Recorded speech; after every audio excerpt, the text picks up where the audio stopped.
Hello everyone, welcome back to my channel function and stitching stories. आप सब लोग कैसे हो? आई विश आप सब लोग अच्छे होंगे। क्योंकि मुझे लगता है आप सबको जो स्टोरी थी वो बहुत ही ज़्यादा सैड थी, इसके लिए सॉरी। मेरा भी मूड ऑफ था बट अब थोड़ा सा ठीक है। सो प्लीज़ आप इस स्टोरी को एंजॉय कीजिएगा। आई एम सॉरी आपका मूड ऑफ करने के लिए।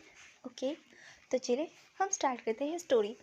हमने लास्ट पार्ट में देखा था कि जिन जुशियन के कार को कुछ लग्जरियस कार ने घेर लिया था, जहाँ पर बहुत सारे कारें थी जिन्होंने जिन जुशियन के कार को रोक दिया था। तो अब हम देखते हैं आगे। हम देखते हैं जिन जुशियन कार से उतरता है और फिर देखता है तो वो देखकर हैरान हो जाता है और उसकी आंखें बड़ी बड़ी हो जाती है, क्योंकि उसके सामने और कोई नहीं बल्कि माफिया ब्रदर्स खड़े हुए थे, माफिया किंग खड़े हुए थे। ये देखकर तो जिन जुशियन की तो फटके हाथ में आने लगी थी। वो बोलता है, माफिया किंग, आप दोनों यहाँ, आपने मेरी कार को क्यों रोका? फिर वांग जी और शिकेन दोनों ही कहते हैं, तुमने उन दोनों को हमारे गिरफ्त से आज़ाद करवाने की गलती की है। तुमने उन दोनों को क्यों बचाया? हाँ, जानते हुए भी तुमने उन दोनों को बचाया है ना, कि तुम्हारी जान भी तो खतरे में आ सकती है ना। ये सुनकर तो जिनजुशियन वो कहते हैं, किंग उन्हें माफ़ कर दीजिए, वो बच्चे हैं, अभी वो छोटे हैं, वो इतना ज़्यादा समझदार नहीं है किंग, प्लीज़ उन्हें माफ़ कर दीजिए। ये सुनकर वांग जी और शिजन कहते हैं, माफ़ करना और ना करना ये हमारे हाथ में है, बट बात अभी ये है कि तुम बीच में क्यों आए? ये सुनकर जिनजुशियन कहते हैं, किंग वो कुछ बोले उससे पहले वांग जी और शिजन अपने बॉडीगार्ड्स की ओर देखते और बॉडीगार्ड्स जाते हैं और फिर वो जिनजुशियन की पिटाई करने लगते हैं और उन्होंने जिनजुशियन मारते मारते जिनजुशियन की हालत बहुत ही ज़्यादा ख़राब कर दी थी। फिर वांग जी और शिजन कहते हैं, तुमने हम दोनों के शिकार को हाथ लगाया है, तुम्हारी इतनी बड़ी हिम्मत, इतनी बड़ी गलती तुमने करी कैसे? ये सुनकर जिनजुशियन कहते हैं, मुझे माफ़ कर दीजिए किंग, वो वो वो मेरे पार्टनर के ब्रदर थे। ये सुनने के बाद वांग जी और शिजन तो हैरान हो गए थे और फिर अपने बॉडीगार्ड का इशारा करके रोकते और फिर कहते हैं, क्या तुम्हारे पार्टनर्स के ब्रदर? फिर जिनजुशियन कहता है हाँ, और फिर जिनजुशियन बताता है कि विंग और आचिक जियांग फैमिली के ओमेगा सन है और जियांग यानली जो जिनजुशियन के पार्टनर है और जियांग यानली के ब्रदर्स थे विंग और आचिक। इसी वजह से उन्होंने उन दोनों को बचाया था, क्योंकि उन दोनों ने फ़ोन किया था, इसी वजह से वो आए थे उन दोनों को बचाने के लिए। और फिर ये सुनकर वहाँ जो शिजन पता नहीं क्यों फिर वो जिनजुशियन को कुछ नहीं करते उसके बाद, और फिर कहते हैं, ठीक है, आइंदा से तुम इन सब बातों के बीच में आने की कोशिश मत करना, वरना तुम्हारा बाप अपने एक बेटे को खो देगा। ये सुनकर जिनजुशियन तो डर गया था, फिर भी वो कहते हैं, जी माँ, जी किंग। और फिर वांग जी अपने बॉडीगार्ड्स को कहते हैं कि जिनजुशियन को घर छोड़ दे, और फिर थोड़ी देर बाद सब लोग मिलकर जिनजुशियन को उसके घर तक छोड़ देते हैं। जिनजुशियन की हालत बहुत ही ज़्यादा ख़राब थी। वो जब घर आता है तब उसकी मदर मैडम जिन और जिन गोंगशा देख के शौक, वो तोड़ के अपने बेटे के पास आते और कहते, जिशुन, जिशुन क्या हुआ है तुम्हें बेटा? और फिर जिशुन बताता है कि क्या क्या हुआ है। यह सुनकर तो जिन गोंगशा अपने सर पे हाथ मारते और कहते हैं, सच में ये दोनों बच्चे कभी नहीं सुधर सकते, इतनी ज़्यादा शैतानी करने की क्या ज़रूरत थी? उन्होंने माफिया ब्रदर्स से पंगा लेने के लिए, और उन्हें कोई मिला ही नहीं था क्या? जो माफिया ब्रदर्स से उन्होंने पंगा लिया, इनका कुछ नहीं हो सकता। ये कहकर वो जिन गोंगशा अपने सर को नाना में शेक करने लगते हैं। फिर वो लोग जिनजुशन को लेके चले जाते हैं। जिनजुशन की मरहम पट्टी कर देते हैं वो लोग, और फिर वो लोग जिनजुशन को उसके कमरे में छोड़ देते हैं। और फिर जिनगोंगशन जियांग फैमिली में कॉल करते हैं और आज जिनजुशन के साथ जो भी कुछ हुआ वो बताते हैं। ये सुनकर तो मैडम यू और ज़्यादा डर गई। माफिया ब्रदर्स इतने ज़्यादा खतरनाक है कि उन्होंने जिनजुशन को तक नहीं छोड़ा, कहीं वो उनके मासूम से बच्चे को कुछ ना कर दे, ये कहकर वो डर रही थी बहुत ज़्यादा। फिर वो विंग और आचिंग के कमरे में आती है। विंग और आचिंग अभी पीसफुली सो रहे थे। फिर मैडम यूँ कहती है, तुम दोनों अभी पीसफुली सो रहे हो मेरे बच्चों, पता नहीं कब क्या हो। जब तक मैं और तुम्हारे फादर जिंदा है तब तक तुम दोनों को कुछ नहीं होने देंगे, तुम लोग चिंता मत करना मेरे बच्चों। ये देखकर उन दोनों की फोrehead पर किस करती है। और वहाँ पर यांग फेमिया भी थे और वो भी कहते हैं, हाँ यू, हम अपने बच्चों को कुछ भी नहीं होने देंगे, चाहे हमारी जान ही क्यों ना चली जाए।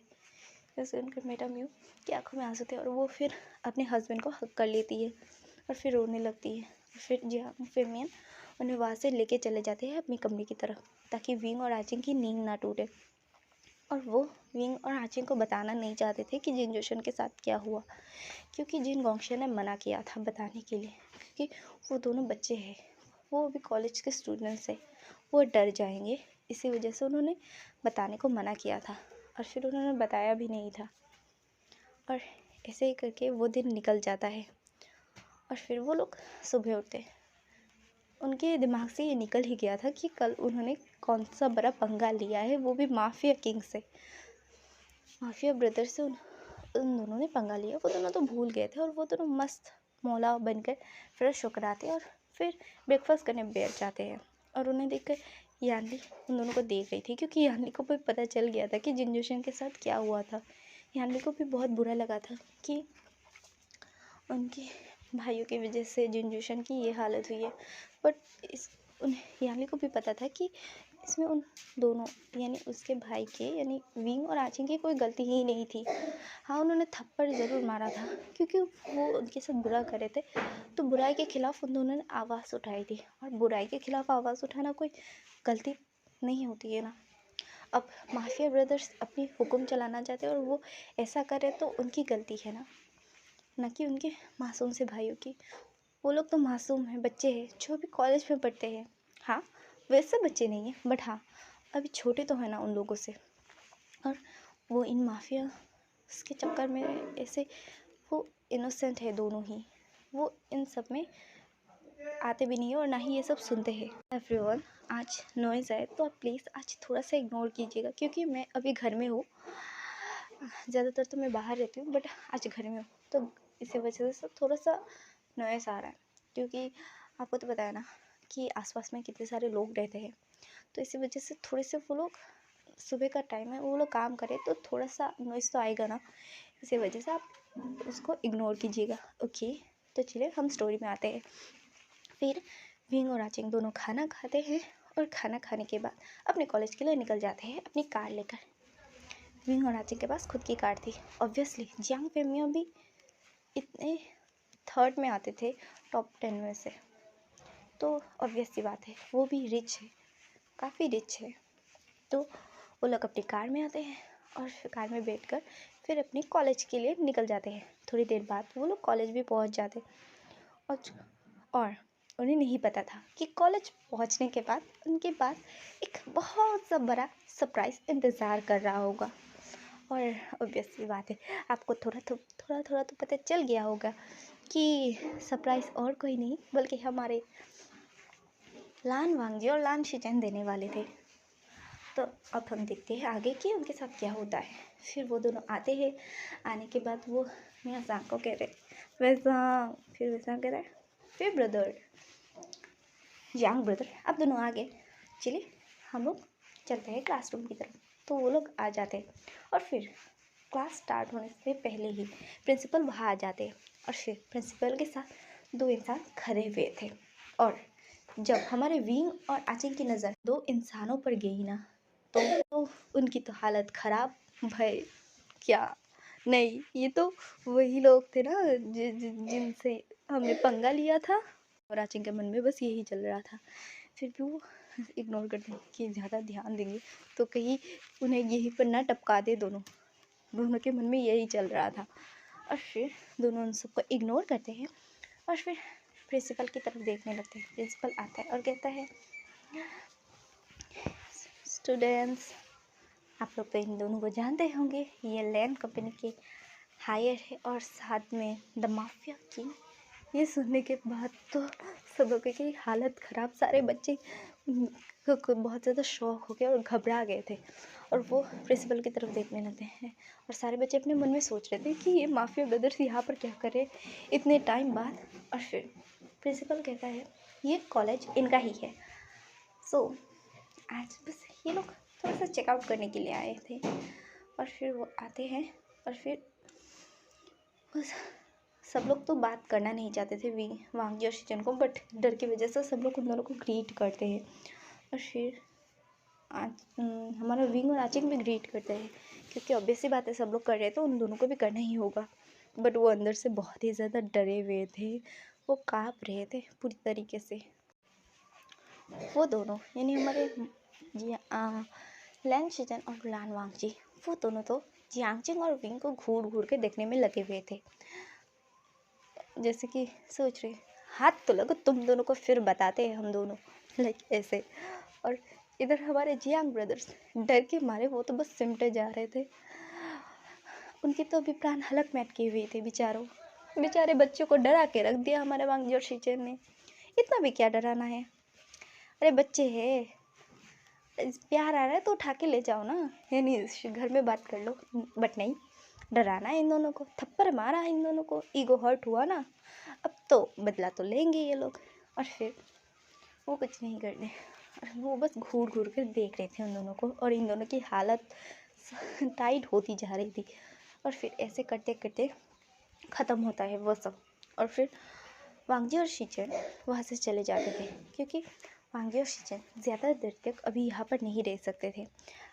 हालांकि ये उनका कॉलेज है, बट यानी ये उनका यूनिवर्सिटी है, कॉलेज है, बट फिर भी वो यहाँ पर ज़्यादातर नहीं आते, और अगर वो ज़्यादातर रुके तो सबको भनक लग सकती है, और उनके दुश्मनों को भी भनक लग सकती है कि वो दोनों यहीं पर है, यहाँ पर है, और वो लोग कॉलेज में अटैक भी करा सकते हैं। इसी वजह से वो दोनों वहाँ पर नहीं रहते। और वांगजी और शीचन ये नहीं चाहते थे कि किसी को भी विंग और आची के बारे में पता चले, क्योंकि वांगजी और शीचन से बदला लेने के लिए, यानी उन्हें उस माफिया किंग के पोजीशन से हटाने के लिए सारे लोग, बाकी जो माफियाज थे, वो कुछ भी करने को तैयार थे, तो वो नहीं चाहते थे ऐसा। इसी वजह से वो कुछ नहीं करते, दोनों वहाँ से चले गए थे। उन दोनों के जाते हुए देखकर हमारे विंग और आची के मन में अब जाकर थोड़ी सी ठंडी सी सांस जाती, और वो थोड़ा सा रिलीफ का ब्रीथ लेते हैं। फिर वो दोनों चले जाते हैं वहाँ से, अपनी कार में बैठते, और दोनों माफिया ब्रदर्स यानी हमारे दोनों लेन ब्रदर्स वहाँ से चले जाते हैं। और तब जाकर विंग और आचिंग को शांति मिलती है, और वो लोग बैठकर सोच रहे थे। अभी प्रोफेसर आ चुके थे, वो पढ़ा रहे थे, बट उन दोनों को ना पढ़ाई पर ध्यान नहीं था। इतने टाइम उन दोनों के दिमाग से निकल गई थी वो बात, यानी कल की रात की बात। बट अब जब उन दोनों ने उन दोनों को देखा, यानी जियांग ब्रदर ने लैन ब्रदर्स को देखा, तब तो उनके दिमाग में ऑब्वियस सी बातें क्लिक हुई है, और उन्हें डर लगने लगा। उनकी शीजे की बातें याद आने लगी कि माफिया से वो कुछ भी कर सकते हैं। और दूसरी तरफ उनकी मदर की बात याद करके उन्हें रोना भी आ रहा था कि उनकी मदर कितना ज़्यादा सैड थे, कितना ज़्यादा परेशान थी, और जिनजुशन खुद भी बहुत ज़्यादा परेशान था। और ये सोच कर उन दोनों को बहुत बुरा लग रहा था, और वो दोनों अपने मन में सोचते हैं, अगर हमने कल ऐसा कुछ भी नहीं किया होता तो ऐसा कुछ नहीं होता, और हमारी फैमिली इतना ज़्यादा परेशान नहीं होते। और ये कहकर वो सोच रहे थे। थोड़ी देर बाद उनकी क्लास ख़त्म होते हैं, वो लोग कैंटीन में आ जाते हैं, और अभी भी वो लोग बस सोच रहे थे उस बारे में। निहो संग सब लोग आते, क्योंकि सबको याद था, सबको पता था। सब लोग पूछते, वे ब्रदर आप दोनों, जियांग ब्रदर आप दोनों ठीक है ना? ये सुनकर विंग और आचिंग कहता है, हाँ हम दोनों ठीक है, तुम लोग टेंशन मत लो, हम दोनों ठीक है। और फिर यह संग उन दोनों को देख के कहता है, बट आप दोनों के चेहरे को देखकर ऐसा नहीं लगता है, को देखकर ऐसा नहीं लगता कि आप दोनों परेशान नहीं है। आप उस बात को लेकर सोच रहे तो टेंशन मत लीजिए। वो लोग आए थे ना अभी, बट उन दोनों ने कुछ नहीं किया ना, शायद उन दोनों ने हम दोनों को माफ़ कर दिया होगा। फिर विंग और आजिंग भी यही सोचते हैं, क्योंकि ऑब्वियस सी बात है, अगर वो चाहते तो वो अभी उन दोनों को मार सकते थे, बट उन दोनों ने कुछ नहीं किया। शायद मियो सांग जो कह रहा है वो सच भी हो सकता है कि हमारे शिचन और वांगी ने विंग और आजिंग को दोनों को माफ़ कर दिया होगा। ये सोचकर वो भी अपने मन से वो बातें निकाल लेते और फिर जैसे तैसे करके थोड़ा सा लंच करते और फिर दोबारा से अपने क्लासरूम में आ जाते अपनी बाकी क्लासेस को अटेंड करने के लिए। और उसके बाद आते हैं और उसके बाद अपनी क्लासेस अटेंड करते हैं और अटेंड करने के बाद वो लोग अपनी कार लेते हैं और फिर अपने घर के लिए निकल जाते हैं। और फिर घर आने के बाद वो मैडम यू को बताते हैं।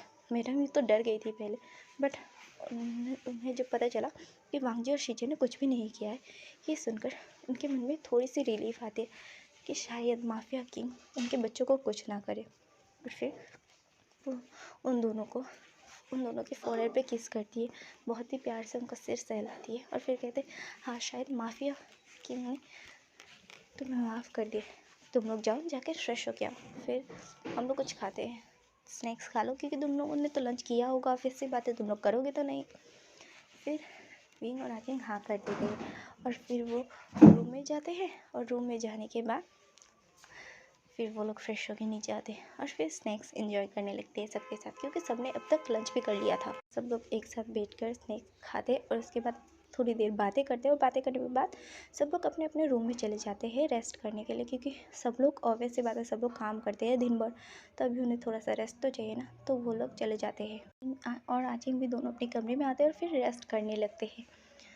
और फिर ऐसे करते करते उनका ये दिन निकल जाता है और शाम हो जाती है।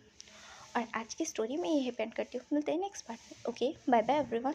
और नॉइज़ को आप लोग प्लीज़ थोड़ा सा इग्नोर कीजिएगा। Bye bye everyone.